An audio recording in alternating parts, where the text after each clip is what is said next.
Hey there, Alex Kidman with my quick reactions to Apple's iPhone 13 launch. That's just concluded, and this is total top of the head thoughts stuff. It's way too early here in Australia, and I need coffee. So if you get nothing else out of this video, please subscribe, obviously. I had to get that in there somewhere, but also send coffee. So obviously the big star of the show were the new iPhone 13 and iPhone 13 Pro models.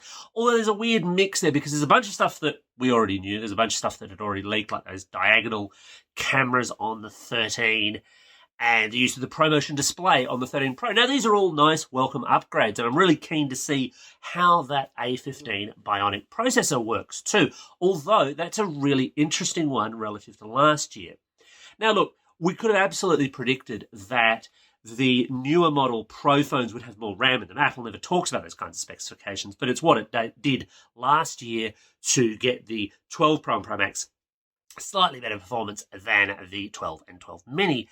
The big difference that Apple's made this year, though, is the difference in the GPU cores. I'm going to be really interested to see what kind of performance difference beyond the cameras, which I'll get to in a second, that makes between those Pro and non-Pro models. Still, there's a little bit of something there for everyone. Pleasing to see the 13 mini, I did say it was early.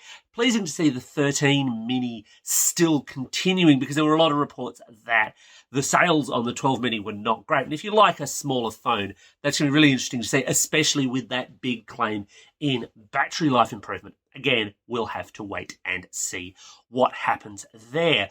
The iPhones weren't the only thing, of course, that Apple also announced. There's also new iPads and iPad minis, but again, there's some big differences there. So the iPad, which I still reckon, broadly speaking, is the iPad that most people should buy, not so much the Air or the Pro models.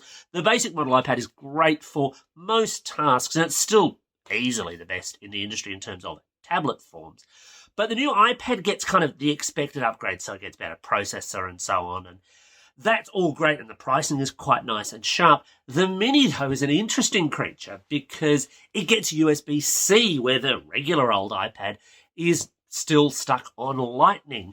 It gets a touch sensor in the power button, which is, again, it's an interesting call. I don't know if I like it more or less than having the Touch ID bar at the bottom, although obviously it gives you a better screen experience that way. And it also gets USB-C, and that's really fascinating. What's also interesting, and Apple was very coy at the launch about this, is the processor that's under this. So they were quite clear that it was the A13 in the new iPad, but the iPad mini actually gets the A15. There's a big generational jump there.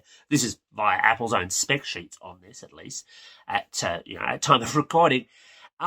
So the Mini is actually going to be a faster and much more capable device. That is also, of course, why it's more expensive.